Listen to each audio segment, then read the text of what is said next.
Welcome back to the newest episode of Hurry Sports Talk. Thank you guys for joining in. As always, I'm Tyler, Big Herbie Herbach.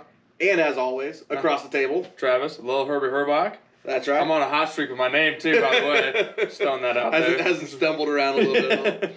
And actually, one more thing before we get started. I do want to give a happy Memorial Day out to all of the current veterans we have and all the ones that gave the ultimate sacrifice for their country and no longer with us. This day is truly for them. So, we honor you on this day. Absolutely. So let's talk sports, though. Yeah, let's get into sports.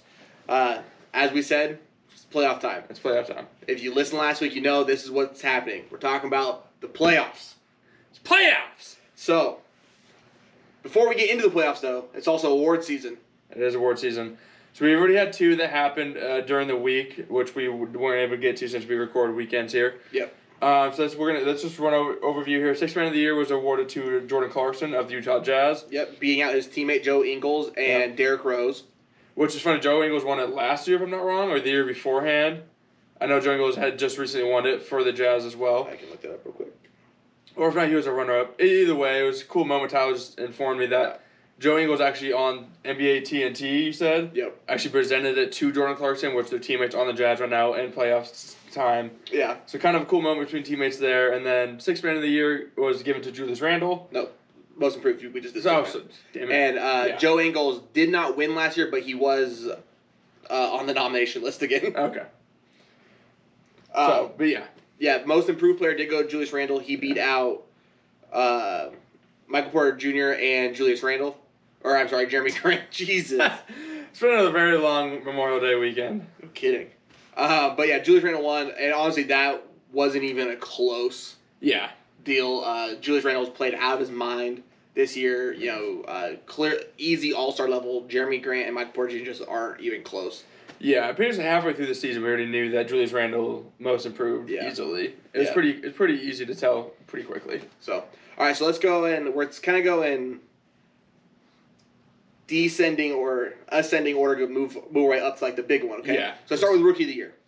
LaMelo Ball is the front runner, and then you have Anthony Edwards and Tyrese Halliburton. This one's going to be a little bit close because obviously LaMelo Ball missed a large chunk of the year in the middle. Right. So the question is, did Anthony Edwards do enough in that time frame to catch up? Some people think he did. Some people didn't think. They think he did, or think, yes and no. Yes and no. Go on. I don't think he did. I think LaMelo still had it, mostly because LaMelo's impact when he's on the court versus when he's off the court is greater in terms of scoring output, the energy of the team, the flow, the rhythm of the offense, versus if Anthony Edwards missed the floor, didn't make that big of an impact. It wasn't noticeable to an eye just watching the game. Right. The Wolves were terrible with or without Anthony Edwards. Yeah, and the Hornets were pretty exciting to watch this year. There's some, obviously they're really young, still getting going and whatnot. Right. Maybe they would have not even been in the play-in tournament if he was playing the whole year. Yeah, they could have had a chance to get into those playing games for sure, I think, if he didn't miss those 6 weeks for that wrist. Yeah. I'm kind of leaning the same way as you with LaMelo winning this. Mostly because when he first went down, they expected him to be gone for the year. Mm-hmm. So the fact that he came back and he made an immediate impact, they went on a little bit of a run, and then the season just to make that play-in tournament. Obviously didn't work out for them, but he clearly is a winning factor in that team. Yeah, 100%. So his impact is just more than Edwards right now. I agree. So all right, let's move forward to the NBA Defensive Player of the Year. I feel like this one should be an easy go. Yeah, it probably is. We have Rudy Gobert, Draymond Green, and Ben Simmons are the finalists. And I'm pretty sure we're both leaning that Rudy Gobert, I think, is going to win his third Defensive Player of the Year award. Yeah, and it should be unanimous in reality. Yeah. Not saying anything wrong. Ben Simmons is a great defender, he is. But in terms, again, of impact, Ben Simmons, a couple steals a game and a good lockdown defender because he's tall and lengthy. Versus Rudy Gobert, you're not getting past him to the rim. Right. Bigger impact on his side. And honestly, Draymond Green should not be in this list. Draymond Green, I'm not going to lie, Draymond Green had a bit of a bounce-back season this year. He played well, better than I've seen him play in a few years. Excuse me. But, it's not close. The amount of people that could be on the list over Draymond is 10x. There's a million people that could have made that list as finalists versus Draymond. And he's a great defender, but he's years past his prime. he's a liability on the court on offense 100% of the time. So his defense impact can't be that great when his athleticism is not really there anymore. Right, but he's very smart. Like he reads passing lanes really well. He still has that. Yeah. And he's basically their pseudo point guard on offense at this point. Yeah, I mean, pretty much. But Rudy Gobert should be damn near unanimous. Yeah, no, it's going to do it. And I mean, honestly, Rudy Gobert's season is so good. Depending on what analytical statistics you look at, you could actually argue that he's had the greatest defensive season in the modern era of the NBA. Yeah. Which goes back like 30 years or so. Yeah. So I mean, if you even want to try to like put that breadth into him on that, like you have to give it to him. Yeah, if you're talking, he's lined up statistically with some of the best defensive players in history, matching their level, or even exceeding it. Mm-hmm. There's no chance that Draymond or Ben Simmons have done anything close to even be in the conversation. Yeah, I agree. So yeah, it's gonna be Rudy Gobert runaway on that one. Yeah. Let's go to Coach of the Year. Okay. This one's probably a little more hotly contested. There's a few really good candidates. You have Quinn Snyder of the Jazz, best record in the NBA. Tom Thibodeau of the Knicks, who took the Knicks to the 4 seed in the playoffs, and no one expected them to even touch the playoffs. That's true. So, and you have Monty Williams, the Suns head coach, who took them from missing the playoffs for the last 10 or 11 years and took them to the 2 seed, or the 2 seed right now. Yeah. So, which way you leaning on this guy? I lean towards Monty Williams. Okay. Here, mostly because it's hard for Quinn Snyder because the Jazz have been good for a couple of years. Mm-hmm. They've been playoff teams a couple of years. Not exceedingly deep runs, but they've made playoffs back-to-back years or last 3 years. Tom Thibodeau did a great job with the revamp of the Knicks, but again, we've seen him do that in his career before. We've seen him take a team and make him good and make him contender. Yeah, and whatnot. We've not seen this is a first for Monty Williams. Not only is it first, we took a team that was one of the worst teams in the league last decade, or at least last 5 seasons, missed playoffs every year, to almost taking the 1 seed potentially. Yeah, they were right in it with the Jazz towards the end. Like they were the 1 seed at one point. They swapped places many times. I'm leaning towards Monty Williams also just because of how good the Suns look. They look like real contenders right now, and they did throughout the season. Mm-hmm. And that's a big thing. Tom Thibodeau, like as amazing of a story that is, I don't think anyone's actually taken the Knicks seriously. Well, not when they're getting killed by the Hawks. Right, but granted, this is a regular season award, so you can't take that into that. But even then, even when they were making it that far, I still think people were like, "Oh man, watch out for the Knicks in the playoffs." I don't think they were doing that. The serious element wasn't quite there. Right. So I think it's Monty Williams just to lose. You make a great point about with Quinn Snyder. They've been good for a long time. Mm-hmm. They were expected to be good. They are who we thought they were. Yeah, it's been that way for a couple of years now. Yeah. Since they kind of did the rebuild with Donovan Mitchell getting there, It's and he if I'm not mistaken, he won it 2 years ago after the rebuild when they first made playoffs. Yeah, I believe that he did. So there's no reason he should be making it now. Great coach, but he already did the run. Right. Now he needs to go.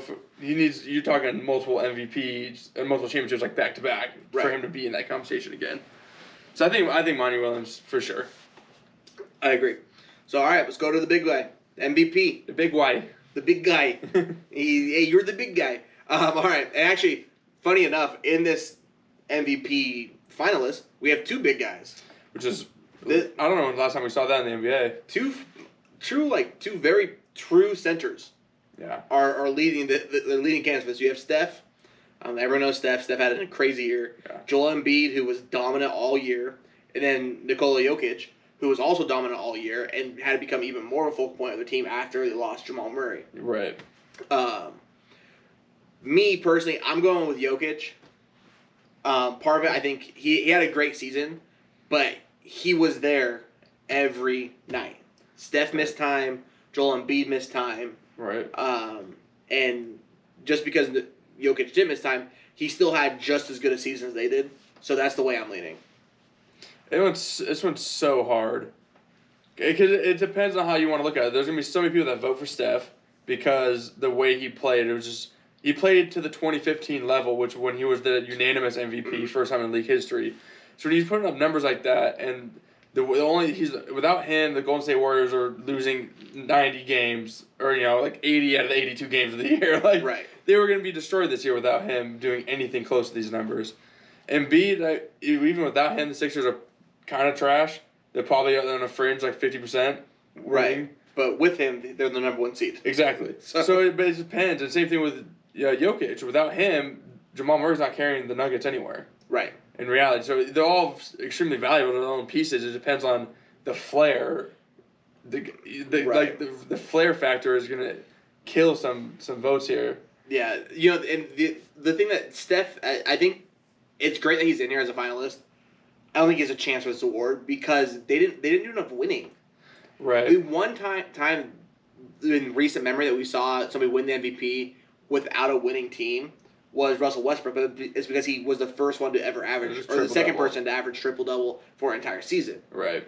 And so he made history doing that, where Steph didn't make history this year at all. No, he repeated history. Exactly. Yeah, I probably, honestly, I think I'll probably lead Embiid.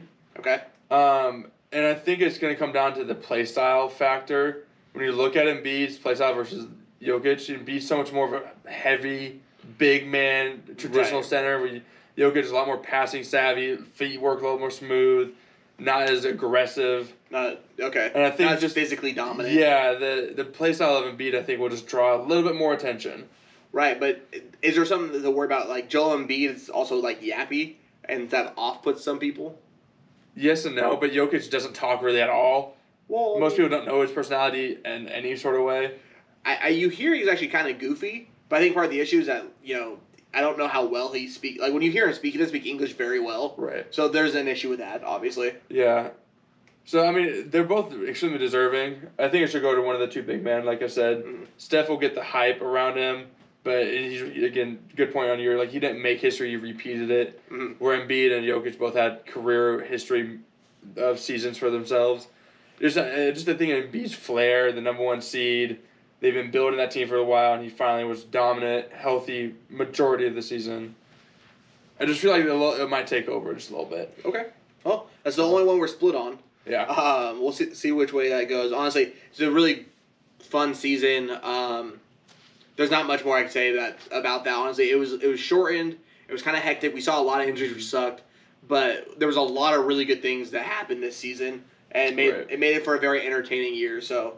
Good luck to the people that are nominated, and congratulations to Jordan Clarkson and Julius Randle for already taking home the hardware. Taking home some hardware. Now let's throw some shade at some stupid people before we get into the actual games. Yeah, let's get into this black cloud hanging over the playoffs right now. Yeah, so obviously if anybody's watching basketball, you know that there's been a lot of issues with the fans back in the stadiums during playoff time, and some incidents towards some of these NBA players are happening, and they're not happy about it. Things are being said. There's anonymous GMs coming out saying things as well that's stirring the pot even more. Well, people shouldn't be happy because this is honestly a massive black mark on the NBA right now. Mm-hmm. It is not good. There's been 4 incidents in the NBA playoffs so far. We're only in the first round. Yeah. There's been 4 instances now. So the first one, we had the Knicks fan spit on Trae Young. Yep. And then we had popcorn dumped on Russell Westbrook's head. Uh-huh. From the tunnel. Then you have a water ball being thrown at Kyrie Irving when he's leaving the court. Uh-huh. And then in tonight's game, now this wasn't towards a specific player. It's still not a good thing for the league though. Someone in the Philly-Washington game, a crowd member tried to rush the court. Right. So that's 4 incidents in like a matter of like a week, by the way. All within the first week of the playoffs. So I mean, it's not looking good. I don't know where the issue with this is that for some reason these fans are feeling very entitled to do whatever the fuck they want. Yeah. And it's not okay. No, it's ridiculous. Kevin Durant said it best. He goes, we're fucking humans. We're out here playing basketball. Mm-hmm. Like, we're not in a circus. This isn't something for you to come out, just come enjoy the game. Stop being fucking idiots. Right. And he's right. Whoever has any time, any of us or anybody's gone to a game and you wanted to physically try to harm a player. Right. Like, I don't understand what's clicking in your brain here. Mm-hmm. And the thing is, like, a lot of these players, or a lot of these people, they know there's consequences to this, mm-hmm. and they don't care. They're doing it on purpose. Like, these aren't accidents. These are brazen acts, right? Right, yeah. They're conscious decisions being made towards Exactly. a player. Now, I'm very happy that every league or every team has come out and banned those people from ever attending a game again. The guy in in Boston, is actually being charged with felony assault right now. Yeah, that one actually pisses me off a little bit.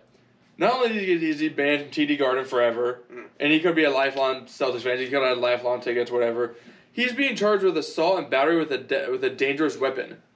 It's a fucking 16-ounce water bottle that's empty. Yeah. How's that dangerous? One, he didn't even hit Kyrie, so how's that actual assault when he doesn't get hit? Honestly, he won't get charged with that. That's what what they put down. He's not going to get charged with assault. See, that part pisses me off because I'm also wondering how much Kyrie has to play in that. Because we know he's a little kind of a bitch. He's softy. He doesn't want to talk about basketball, talk about everything else in the world, which is good on him. But he cries about a lot of things, and he kind of whines about a lot of things. So I wonder how much he played a role. Like he wanted to press charges. Because it would not surprise me at all if he was like after the game, like, hey, I want to press charges towards this guy, right? To prove a point. But the fact, like, a dangerous weapon. How is a water bottle that at most weighs 16 ounces when it's full, one pound, a dangerous weapon? I don't get it. Yeah, I mean, it was empty, and actually, it didn't even hit him. It didn't hit him. So there's that also. It's just... Like, that's ridiculous. Banning him, 100% agreed with. Good conscious call. But, like, if he gets convicted on assault with a dangerous weapon, you're talking you just ruined this guy's life. Right. For him throwing a water bottle, which is not okay, but did not hit Kyrie, did not damage Kyrie. Well, you could argue that he, ruined his own life doing that, though, too. That's also true. But if Kyrie's over here pressing charges for this shit... Honestly, he doesn't actually have to press charges. Yeah. It could have been the team. It could have been... It could have been TD. It could have been TD Garden. It could have been, some other people. The one thing I did want to point out about that specific incident is that if you watch the video, Kyrie doesn't really react at all. Yeah. It's actually his teammates that see it and react.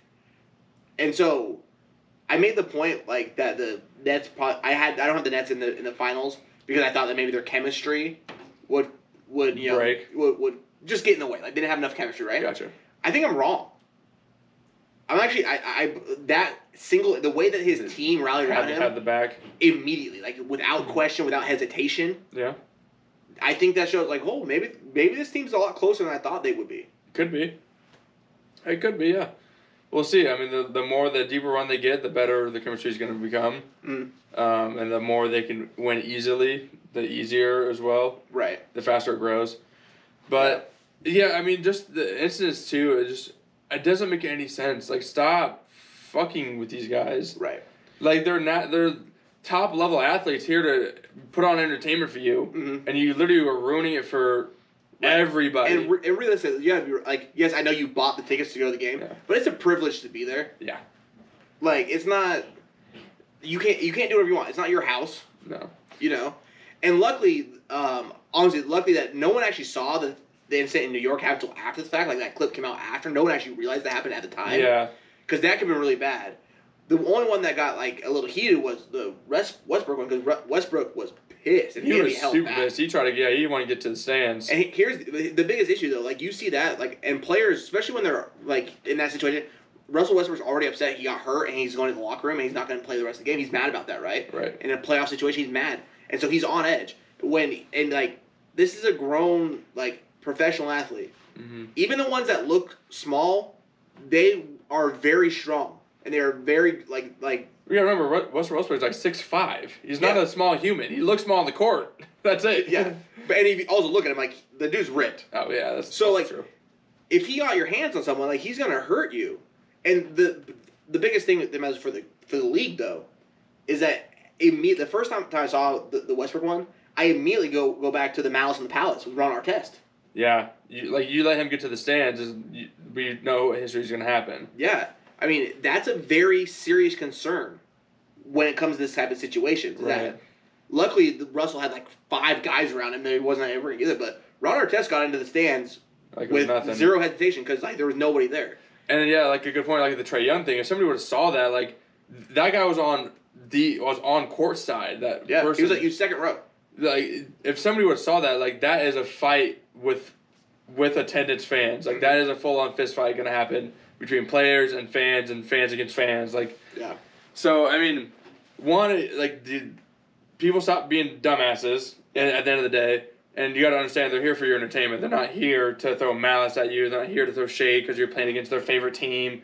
They're here doing their job at the end of the damn day. They're athletes. They're just trying to win. Yeah. They're out here trying to win, and they're trying to play the highest level. They ain't here to deal with your crap. Right. So. Yeah, I agree. So, I mean, we're certainly on the same page. I'm glad that, honestly, it's been eating me like all week since this happened. Like, it's been really bothering me. So I'm glad, we were able to get out there because, people are being really fucking stupid, and it's just got to stop. It's got to stop. If this continues through playoffs, especially when it gets to the finals, when it gets to the highest point. Like, if you're talking Game 7 of the finals and somebody's acting like that. Oh, man. Like, that stadium's going to be shut down. Like, for sure. Here's the thing, too. If some things like this keep happening, if maybe they get worse, the NBA will make changes to where, like, they'll have it where, like, courtside seats won't be a thing. Yeah, exactly, yeah. You'll have... You'll be blocked off, caged. Yeah, you'll have 15, 20, 30 feet between the stands and the actual court. Fuck, with COVID, they could have gone hockey season and put up plexiglass over everybody and not let him even get anywhere near the court. Yeah, they could have. It's just one of those things. Don't ruin the sport. Yeah, it's gonna ruin things for everybody else. It just is. Yeah. So, but let's get into more fun news. The actual playoffs. The actual games, which have been entertaining to say the least. Yeah, there's some series that we thought were going to be a little easier strung that are now turned into a dogfight. Yeah, and the exact opposite also. I thought Milwaukee and Miami was going to be the series of the entire playoffs. Yeah. And Miami got swept. I felt like I was watching a heavyweight fight. Like, Miami was like that puncher's chance. It was like Deontay Wilder versus Tyson Fury. Like Miami was Deontay Wilder. They had that puncher's chance, but after they got out of the first 3 rounds, you could tell it was over. Yeah. And that's what Miami had that puncher's chance in that first game. Yeah. And then nothing left. Well, we both went 4-1 with them, I'm pretty sure. 4-1 to Milwaukee anyways. No, I'm pretty sure I had this one going 7. You're out of your damn mind. The hell? Dude, I just thought Miami has that championship pedigree now. Like, they have that heart, that soul. I had it going 4-1, so. No, I thought this was going to be the absolute series. Maybe I had it going 6. Either way. I wasn't expecting a sweep, not by a team that was just in the NBA Finals. And you have a hard-nosed player like Jimmy Butler. You have a hard-nosed coach in Erik Spoelstra. A hard-nosed president in Pat Riley. Yeah. They're actually only the third team in history to get to the NBA Finals and get swept the next year in round 1 of the next year. And one of the 2 other teams that did it was the Heat, went back in 2008 with Dwayne Wade and Shaq. Yeah, but they lost half their team after that. Yeah, but 2 out of the 3 teams were Heat teams. Yeah, but this Heat team. Oh, this is funny. I didn't think about that. The thing is, this Heat team, they brought back everybody. This is the exact same team from last year. Pretty much. What the hell happened? They were not in the bubble. Maybe.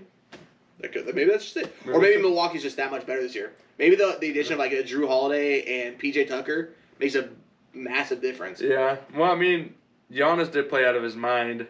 He played well. He still can't shoot for shit, but... No, but you put up 23, 15, and 8. You're doing pretty damn good. Yeah, but isn't he doing that, hasn't he been doing that for 4 years now?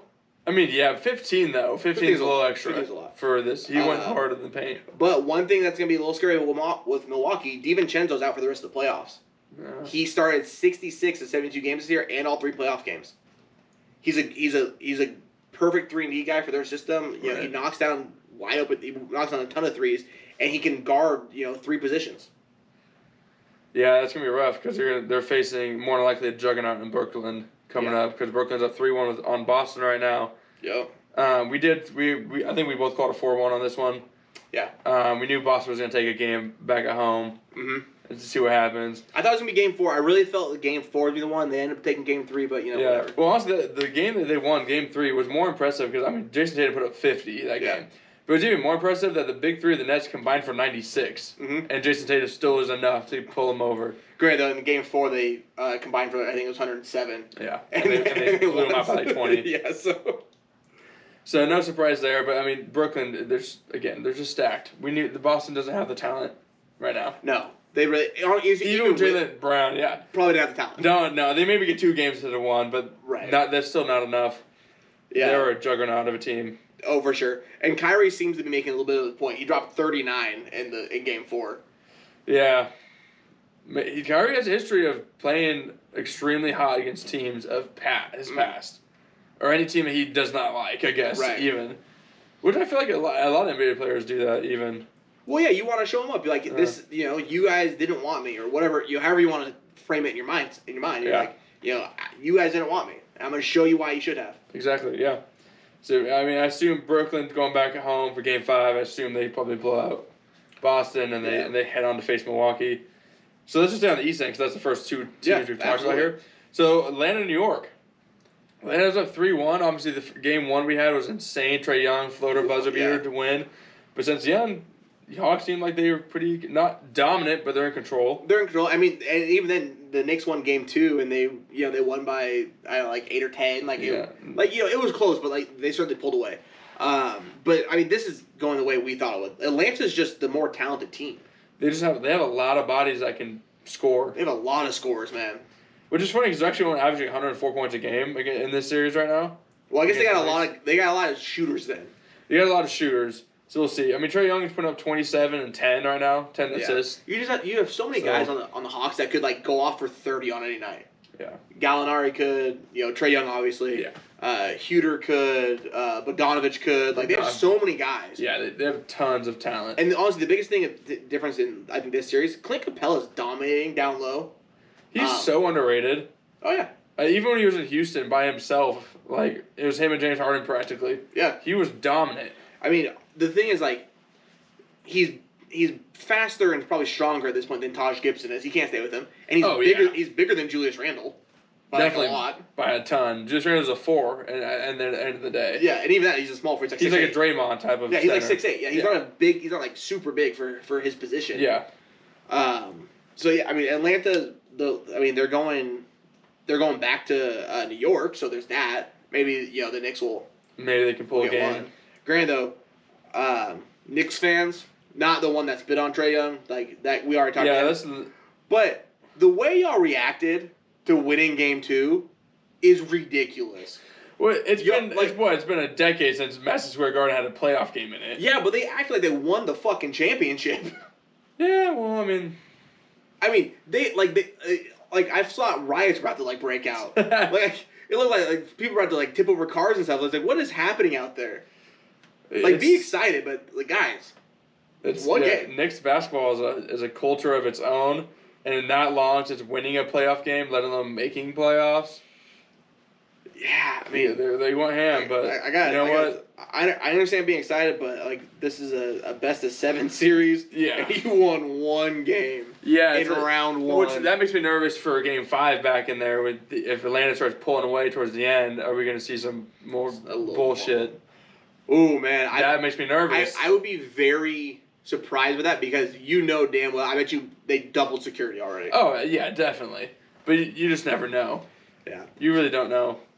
So, but I assume Atlanta takes a series. It might go 6. They might need to get back to Atlanta for Game 6, maybe. And they win a 4-2. Or maybe they go into New York and they just shut them up.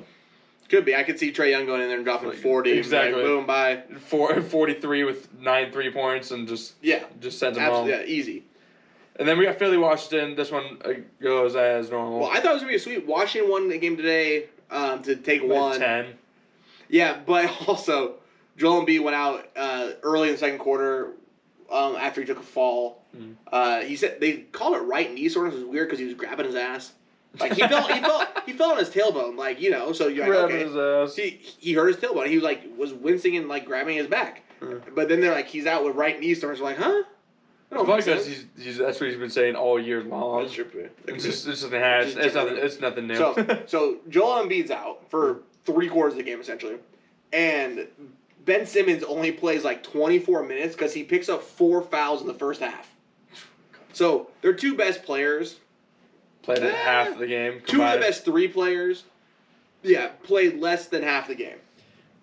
And Washington barely squeaked this out. They were winning. By 10, Yeah, but then Philly actually brought the game back to 2 with under 5 minutes to play. So yeah. Very easily could have been a sweep. Yeah. Philly wins it at home in 5 easily. Yeah, for sure. And honestly, they'll need to with Ben Simmons or not Ben Simmons, with Joel Embiid with even just a little sore. They win on Wednesday night. They're gonna have a week off. Yeah. So get it over with. That's huge. Go out there and just get it done. Yeah. Take some advice from Giannis. Don't play with your food. Great quote. It's one of the best quotes I heard all year. Yeah, I didn't want to play with our food. Like, oh damn. Mm-hmm. He was savage against It was us. good. Yeah, it was a good one-liner by Giannis. So, all right, let's move to the West. West Side. West Side. Let's start with the 1 seed, Utah Memphis. Yeah. So they just played earlier tonight. Yeah, entertaining game, but I have to admit, Memphis.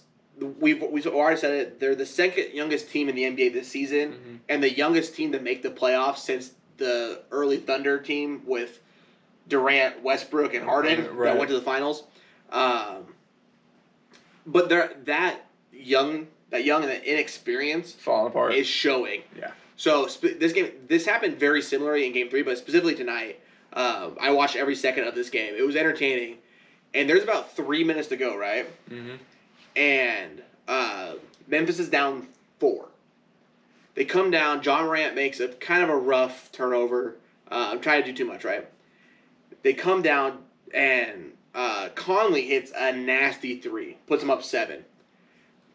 Memphis comes back down, and Ja pulls up on a very fast 3. Oh, he wanted it right back. Yeah, shoots it within 8 seconds, right? Misses because he only shoots 30% from the 3. So he immediately got baited into doing what he's not very good at yet, shooting a 3-point. They come, Utah comes back down, hits another 3. They're up 10. It was never, and then it was over. Yeah, momentum's gone, nothing to do. And that was with 3 minutes to play.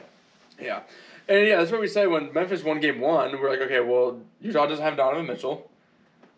John Morant played out of his mind, and so did his counterpart, Brooks. Dylan Brooks.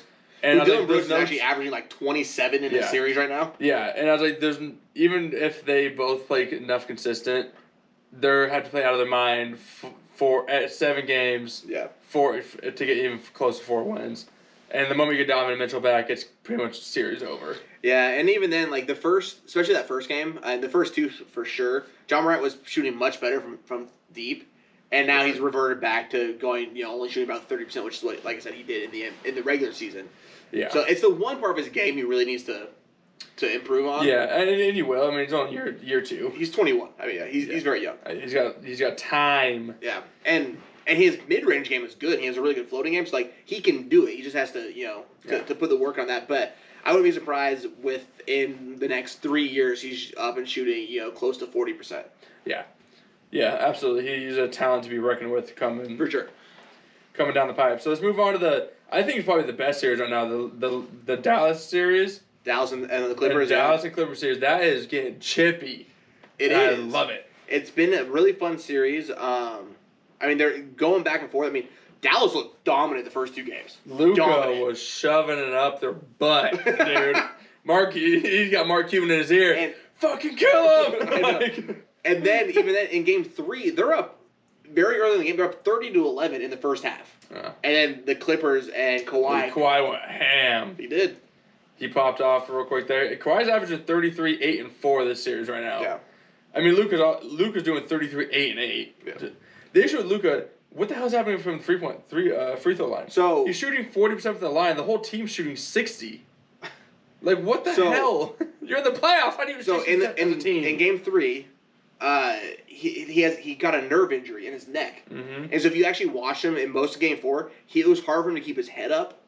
He's in a lot of pain right now, and that's basically what's happening because he was shooting lights out, just on fire, and he just fell off a cliff, and that's why he's just all messed up in the neck, and when that happens so hopefully, I mean they have until tomorrow.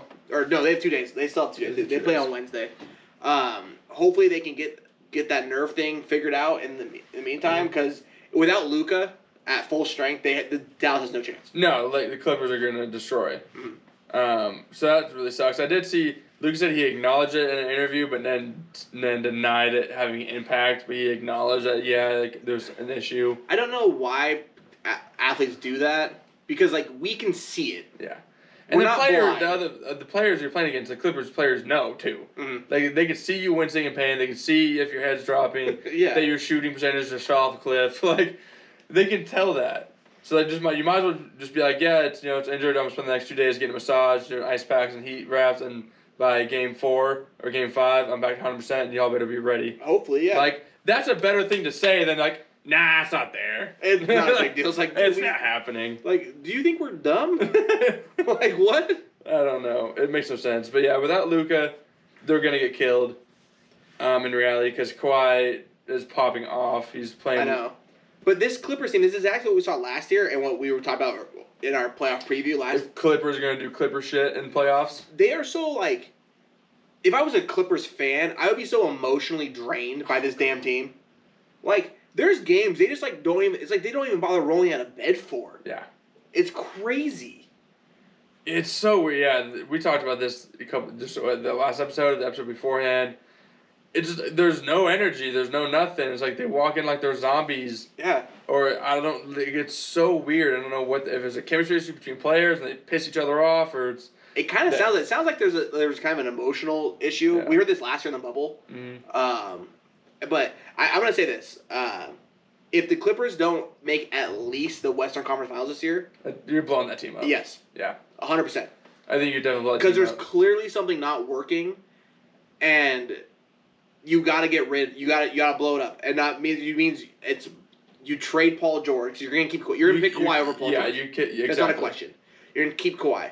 So you trade away Paul George, get a shit ton of assets back, and start over.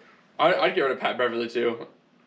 He's honestly he probably causes more problems than he is. Yes, he might be good emotionally on the court because he's so hyped up and he wants people to play hard. But in the locker room, he's probably a complete dick. like he probably I don't his personality. I don't see his energy changing from court to locker room to home. You know what I mean? I feel like he is who he is at all times, 100% of the time. Yeah, and let's be honest. I mean, that'd be hard to deal with. If I'm anybody on the Clippers, though, I have some resentment towards him anyways for the shit he pulled last year in the bubble. Yeah. When he had to stop in Atlanta to get hot wings at a fucking strip club. Yeah. Well, he did do that. So, like, I'm mad about that in the first. Like, dude, like, what are you doing? Yeah. But, like, also, like, you have Kawhi and PG are both superstars. They're Kawhi superstars in the league. I mean, Kawhi, obviously. PG talks a little bit, but still not a lot. He's still not vocal. Yeah, but even when Paul George does speak out. It's not sound bites. It's not good quotes. No, I mean, they're sound biting because he's, like, delusional. That's all straight. They were down 0-2, and someone asked him, like, is there a problem? Do you see a problem with it? So, like, are you worried about the series? No. It's fine. We're down 0-2. Like, it's no big deal. What do you mean it's not? You're down 0-2. Yeah. In the first round of the playoffs, you're supposed to be like, you're supposed to be one of the best teams in the league. You're supposed to be a contender, and you're down 0-2. Yeah. You idiot. You idiot. So that team is just a basket case of different emotional type of players. Pat Bev and Rondo, huge talkers, shit talkers, intensity. Kawhi and PG, not at all. Like, who knows what the front office is like, the owners and the coaches. And honestly, what they need to do, they need to make it to where their second best player, who's a superstar type player like Paul George, but a vocal one. Yeah. Your two best players can't both be the quietest guys in the room. They're one of the quietest guys in the league. I know, but you have to worry about the league. You have to worry about your locker room, right? Yeah, true. You need someone else that's the exact opposite of Kawhi, but who's also a star. Yeah. That's what you need. Yeah. I don't know who that is. I don't know what kind of trades they might make that they could make to make that happen. Right. But they need to do it. Yeah, if Clippers do Clipper shit like we've been saying, and they don't make it to the conference finals, or even if they lose the series, ship everybody. Yeah. It's Kawhi, and then you restart. But they have one of the greatest general managers ever doing to do this, Jerry West. Like, he won how many 5 championships with the Lakers and 3 with the Warriors as an executive. Yeah. He knows what he's doing. He builds teams. Yeah. And he probably knows that if this doesn't get to where it should go with this talent in back-to-back years, then it's time to redo. So, and then let's go to the next, in my opinion, the next most interesting series in the playoffs then, outside of Dallas and Clippers, the Denver-Portland game. Yeah. The Denver-Portland series. Because again, like we said, Jamal Murray's out for Denver, so it's Jokic carrying the torch versus. People call him yogurt. I was almost thinking like the Joker because it's a nickname and Jokic, but it's like I don't want to say Joker. I don't feel like most people know it, so I want to say his real name. But it's hard for me to say. So I was yogurt somewhere in there too, maybe, who knows. But you got him going against Dame and CJ and just the backcourt duo, and it's been a battle as well. Yeah, Game 4 was really entertaining. Jokic went nuts. Yeah. And then every time it seemed like Denver's about to pull away, Dame would drop a 3. Yeah. And you're like, all right. And then Mike Malone, the Denver's head coach, was like, okay, go back in there. Like we gotta do it again. But honestly, the absolute hero of Denver in Game 4 was Austin Rivers. Mm-hmm. He came in, dropped 16 points in the fourth quarter. At one point, hit 4 straight threes in 4 consecutive possessions. Yeah, he would also be a great sixth man if he could just stay consistent. Mm-hmm. He's been shipped around the league so many times because he's got good talent. He just never is consistent nightly. Well, he actually made a very interesting comment after the game because they interviewed him about it. Mm-hmm. And how, because he was out of the league for 2.5 months during the season. Right. He was on a team. They grabbed him when Jamal Murray went down. And he talked about how he goes, I was out of the league for 2.5 years. I had, I got shipped out of New York. And then Oklahoma just, cut me. Right. And he actually, looked deep inside him. He goes, is it a character flaw? It's not my talent. I know I can play in this league. Right. So is it, why do they not want me? Because, there's something, they don't want to be my teammates? What is that? What am I doing? So he went really reflective on that. Interesting. And found out, and he sounds very humble to be back in the league, and he might be a guy who maybe we could see him being a top 6 man type of player for a team. Maybe, yeah, maybe. And honestly, you keep him there for one more year. You get Jamal Murray back next year and make him a more bigger part of the team and get him really accustomed, and maybe he feels at home in Denver finally, and maybe he finally blossoms. Maybe that'd be cool. I mean, the crazy thing too is I think people probably want to like the kid because he's Doc Rivers' son and everybody loves Doc. Yeah, that's true. He's very young. He's gonna be fine. Honestly, I'm sure he'll still make a very good living in this league. Right. I still think he's gonna be somebody who's around for a while. Yeah. So who do you think wins the series? We both called Portland in 6 or 7, I believe. Yeah, I think I had him in 7. I think I went in 6. I think maybe 7. I'm not positive. It's really hard. I mean, this series is playing out like we thought it would. It's 2-2, and now Denver's back in it with the home court advantage because they have 2 of the next 3 at home. I think I'm still gonna go with Portland. Maybe I'm being a bit of a homer because that's the only team up in the Northwest now, and absolutely love Dame Lillard. Yeah. I think I'm still gonna go that way. Maybe it's just because Dame is a god in the playoffs, it seems like. Dame time. Yeah, Dame time. Dame time. So I'm going to go that way. And probably because actually Denver doesn't have a guy to do what Dame can do. Or if they do, then they don't have a guy that can do what CJ McCollum can do. Right. And you just pass it right down the torch. Yeah, I agree. So the one thing I haven't seen is I feel like I haven't seen a game where Dame and CJ both pop off. Right. I want to see a game where they put up 60 or 70 combined. And then see how this team wins, because Jokic is putting up 31 and 11 right now, and he can keep doing that all day, and he can get good counterparts. But I feel like if Dame and CJ come in and put up 65, 70 points, I feel like they're winning by 10 to 15. Pretty easily, unless no one else is scoring at all. Yeah, they're the only ones, but they have good talent around them. They do, but we've seen games in previous seasons where they both go off. Even in the playoffs, I think there was a game where they both went off for almost 50 apiece. It's 45 or 50 apiece, and they barely won the game. Yeah. So it's possible. Yeah, they're one of the interesting teams. They have talent, but they're not dominant. Right. They can't. There's a missing piece somewhere that's not getting to that next level almost. I think they just need everyone else who's around them is very streaky, I would say. Yeah. Robert Covington's very streaky. Gary Trent, who's not even on the team, but he was very streaky. They did get Norman Powell in that trade that sent Gary Trent to Toronto. And Norman Powell actually, it was either game 3-4 dropped 29. Yeah. I think he could be the perfect third piece for them, on the offense side of things, if he can do that consistently. Yeah. Not even have to do that. If he gets to 18 or 20 a game, That's huge. No, that's massive. That's massive. I still think I take Portland too, just because there's going to be a game where Dame and CJ pop off. Yeah. And it could be game 6 or it could be game 7, and either way, that just puts them low, just gives them that jump, over. So I gotta take them. Okay. And let's go to the series that probably everybody's talking about because it's the goddamn Lakers and it's the Phoenix Suns who just made the biggest turnaround in history back. Yeah, I mean, it's really sucks that like this series is becoming so determined by injury. Mm-hmm. Chris Paul gets hurt. He looked much better in Game 4. Yeah, he seems like he's back. Or you're saying he was back after he was making baskets. Yes, he did. He was talking and it was some talk. crazy. Monty Williams was like, I think I want you to sit. And Chris Paul's like, the fuck you are? Yeah. What, are you out of your mind? He's like, nah, I'm playing. But he's also notoriously one of the toughest guys in the NBA. Right. Oh, yeah. I mean, Chris Paul will be great in any era of the league. Yeah. His skill set is transferable no matter what. Put him back into the 1930s. I don't care. Back when they were actually shooting in peach baskets. Peach baskets. But yeah, he'd be great anywhere. But then now we don't know if AD's going to play in Game 5.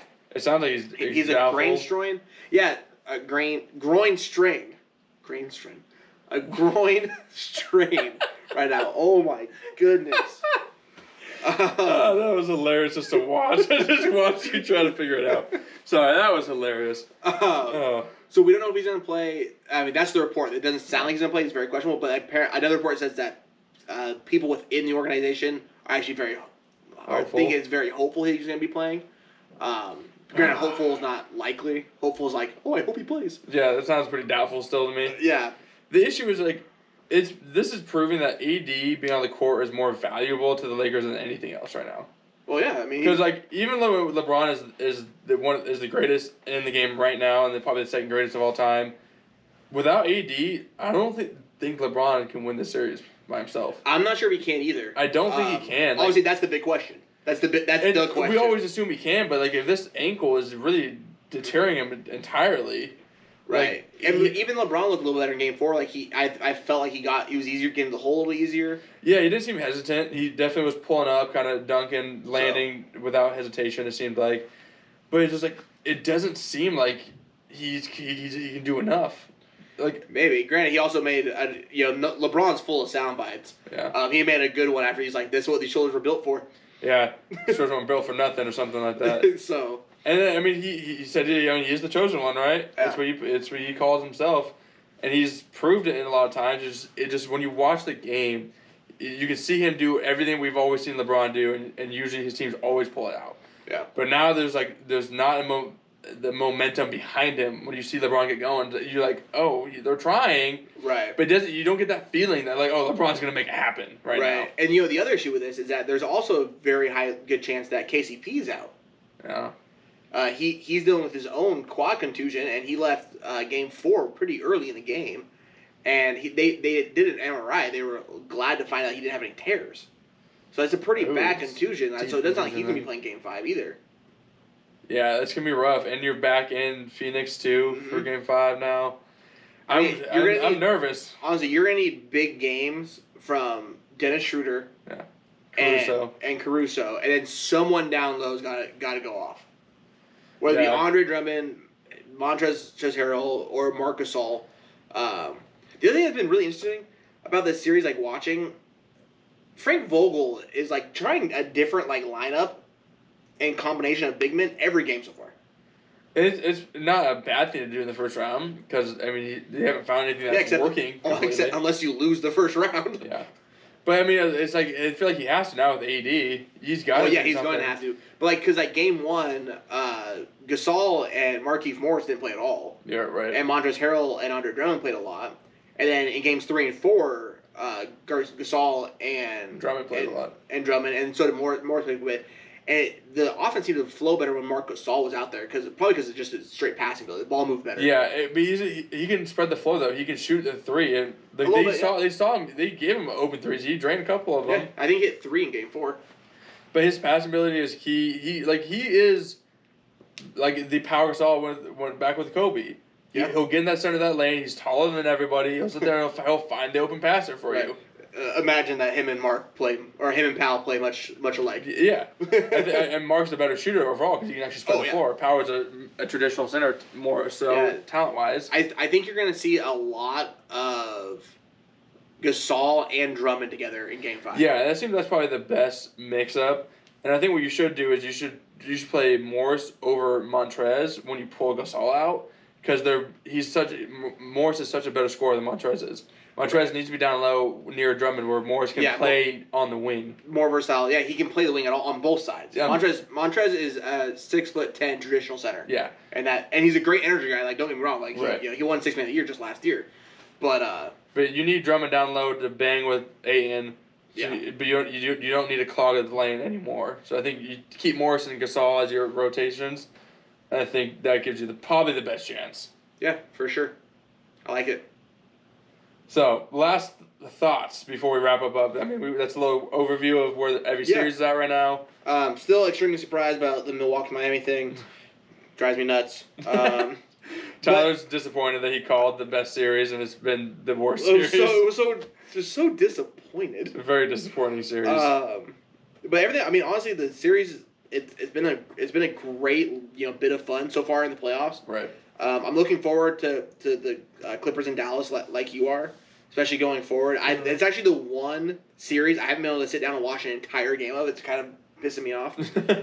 Like, it's the only one. I don't know how it's like timing just doesn't work for whatever reason. Right. So I'm looking forward to doing that Wednesday night. I'm there. He'll be there. So that wraps it up for us guys. We'll be back again next weekend. More NBA playoffs. Yep. Maybe some UFC stuff. Like I said, it is Fight to the Death summer still. Yeah. Even though it's a little delayed. But don't we have the Paul Mayweather fight next weekend? That's on Saturday night. June 6th. Yeah, we do. We'll be touching on that for sure. Heck yeah. That'll be interesting. Oh yeah. Don't forget Chad Johnson's on that card all of a sudden too. Yeah, he's on the card. And apparently it was announced that Jake Paul is fighting Tyron Woodley. Don't know if it's been signed, but there was somewhat an official announcements on that. So we got some fighting coming back. We got more NBA playoffs coming back.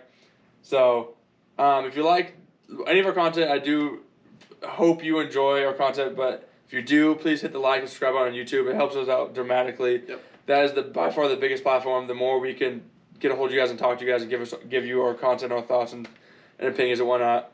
So that helps us out a lot. Besides that, I mean, always Instagram and Twitter, Herbie Sports Talk as well. Absolutely. So, yeah, thank you guys for hanging out with us. We'll see you next week. Peace out.